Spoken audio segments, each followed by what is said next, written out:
It came upon a midnight clear, that glorious song of old, from angels bending. 매일 성경 묵상을 돕는 해설 가이드입니다. 안녕하세요, 묵상 코치입니다. 함께 읽고 나눌 말씀은 시편 113편 1절에서 9절까지 말씀입니다. 시편 113편은 할렐루야 시편 모음집의 세 번째 시편입니다. 이 시편은 하나님께서 높은 보좌에 계셔서 다스리시되 겸손한 자를 높여서 그분을 대신하는 지도자가 되게 하심을 말하고 있습니다. 사무엘상 2장에 기록된 한나의 기도와 매우 유사한 내용을 제시하고 있음이 분명합니다. 111편에서 112편에 제시한 여호와 경외하는 여호와를 닮은 자의 모습이 어떠해야 하는지를 묘사해주는 첫 번째 시편으로 113편을 이해하는 것이 중요합니다. 1절에서 9절을 읽겠습니다. 할렐루야, 여호와의 종들아 찬양하라. 여호와 이름을 찬양하라. 이제부터 영원까지 여호와 이름을 찬송할지로다. 해 돋는 데에서부터 해 지는 데까지 여호와 이름이 찬양을 받으시로다. 여호와는 모든 나라보다 높으시며 그의 영광은 하늘보다 높으시도다. 여호와 우리 하나님과 같은 이가 누구리요? 높은 곳에 앉으셨으나 스스로 낮추사 천지를 살피시고 가난한 자를 먼지 더미에서 일으키시며 궁핍한 자를 거름 더미에서 들어세워 지도자들 곧 그의 백성의 지도자들과 함께 세우시며 또 임신하지 못하던 여자를 집에 살게 하사 자녀들을 즐겁게 하는 어머니가 되게 하시는도다. 할렐루야. 시편 113편은 할렐루야 시편 모음집의 세 번째 시편입니다. 111편에서 112편은 이 모음집을 열어주는 서론적 역할을 했습니다. 110편은 보좌 우편의 주님이 여호와의 통치를 실현한다고 말했는데 111편에서 112편은 여호와를 경외하는 자가 여호와의 통치를 이 땅에 구현해야 한다 말합니다. 110편 및 111편에서 118편은 서로 다른 방향의 하나님 나라 성취를 말하고 있는데 두 가지 방향성 모두 결국은 신약의 예수님에게서 놀랍게 성취됩니다. 111편에서 118편 맥락에서 보자면 111편에서 120편이 말하는 여호와 경외자의 모습을 113편에서 118편이 차례로 설명해 나가는 것인데 그 첫 번째 시편이 113편이며 이를 위해 사무엘상 1장에서 2장에 한나와 사무엘 이야기를 거론하고 있습니다. 1절은 여호와 하나님을 찬양하자고 우리를 초대하는데 청중을 여호와의 종들이라 명령하고 있다는 점이 중요합니다. 여호와의 종들은 복수형으로서 신앙 공동체 전체를 가리키는 표현입니다. 시편 1에서 3권에 하나님 나라를 실현하는 존재는 다윗 왕권이라는 단수형으로 표현되었는데 이제 111편에서 112편은 여호와를 경외하는 자, 즉 다윗 왕권보다 더 포괄적인 공동체적 개념을 사용하기 시작하더니 113편에 와서는 여호와의 종들이라는 더 넓은 범주로 표현하고 있는 것입니다. 그렇다면 이 여호와의 종들이 여호와를 찬양하는 방식은 어떠해야 할까요? 2절에서 3절은 여호와께 드려지는 찬양에 대한 시간적, 공간적 범주를 설정합니다.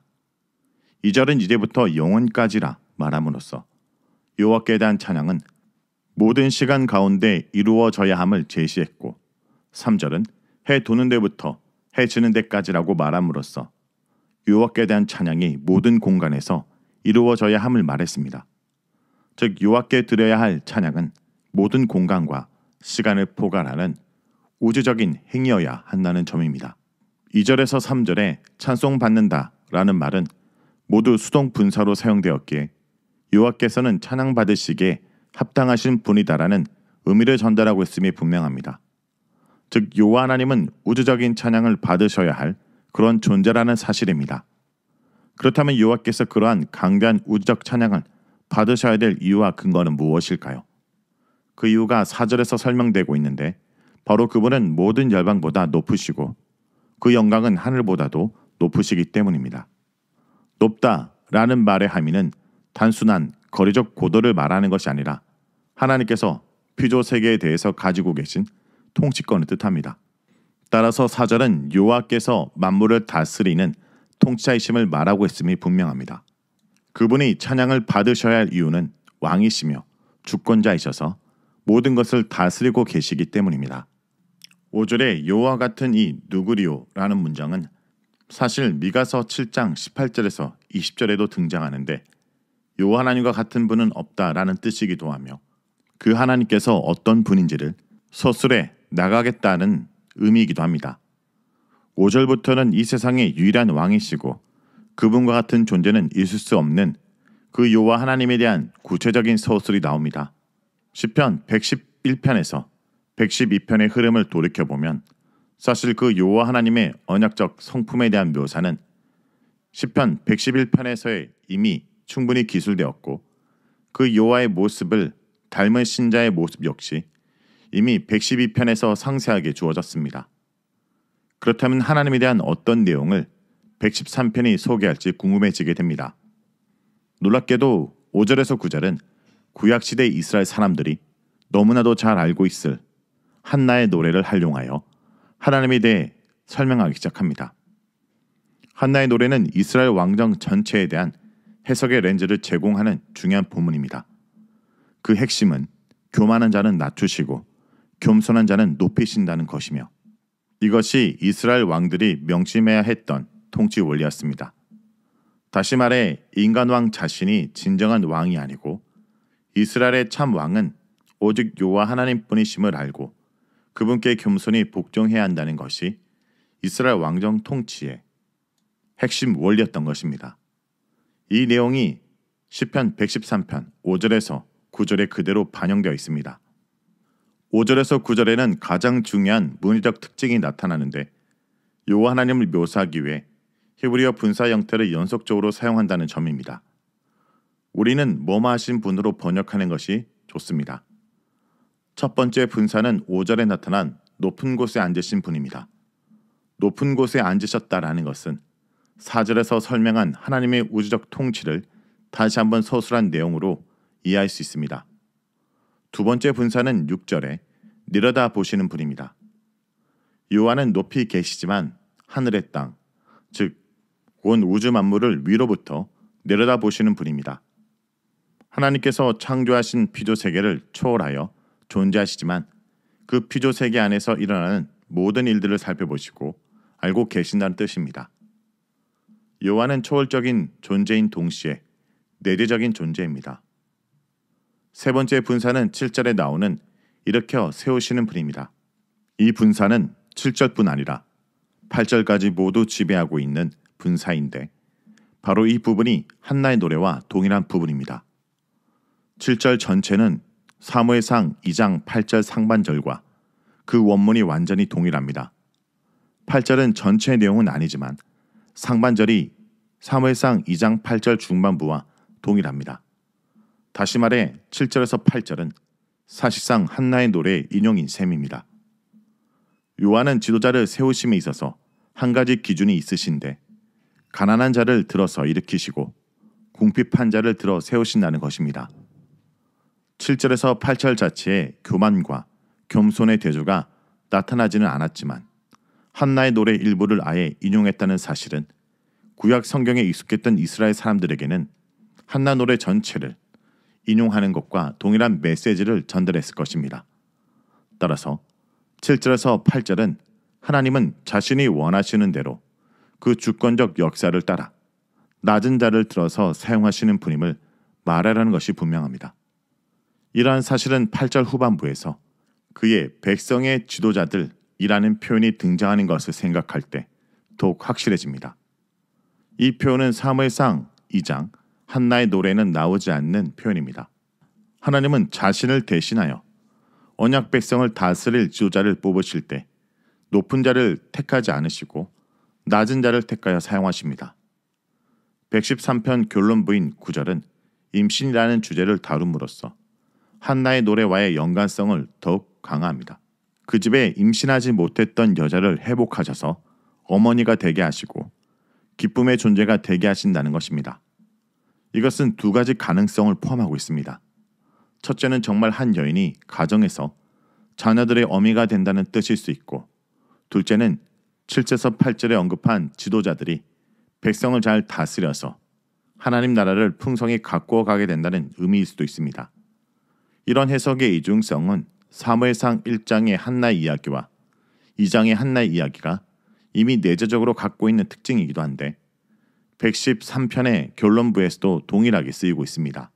성도 여러분, 여호와 하나님의 이름은 언제나, 언제까지나, 어디에서나 찬양 받으시기 합당합니다. 여호와의 종들은 하나님께서 자신들을 풍성하게 채우신 것을 기억하고 고백하는 예배로 주께 나아가야 합니다.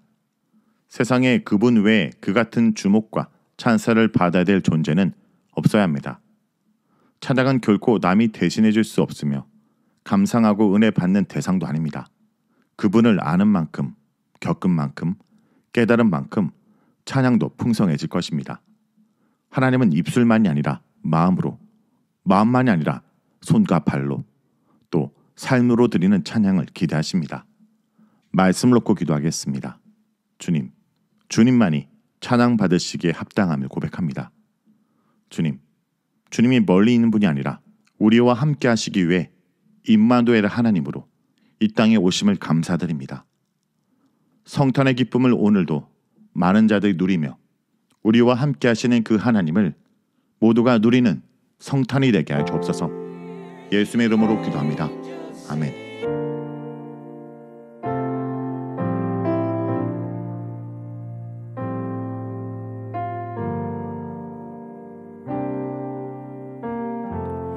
우리의 섬김이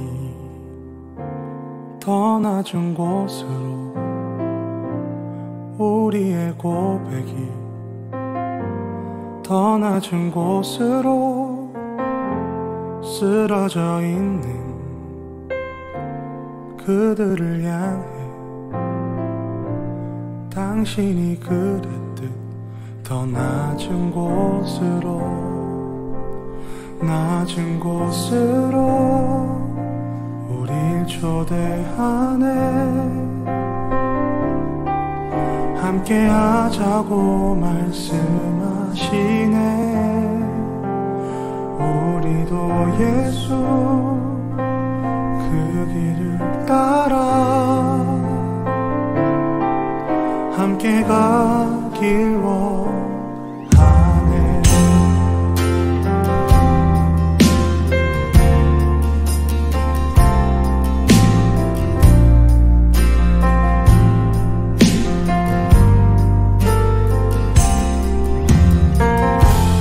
우리의 섬김이 더 낮은 곳으로, 우리의 고백이 더 낮은 곳으로 쓰러져 있는 그들을 향해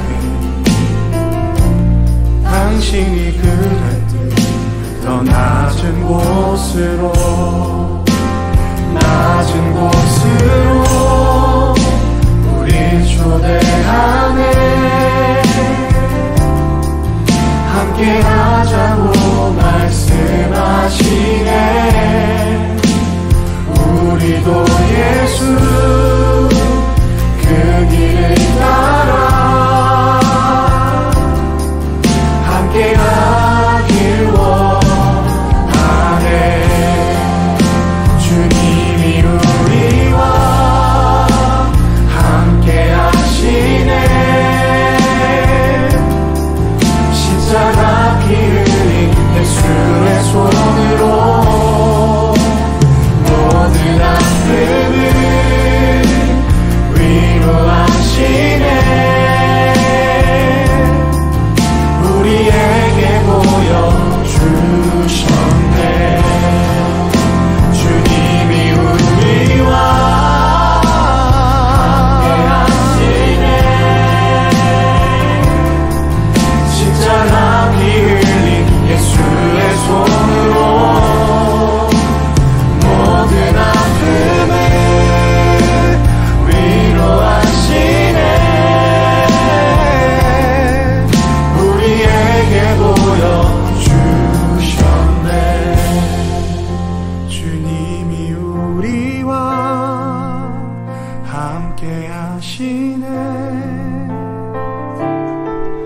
십자가 피 흘린 예수의 손으로 모든 아픔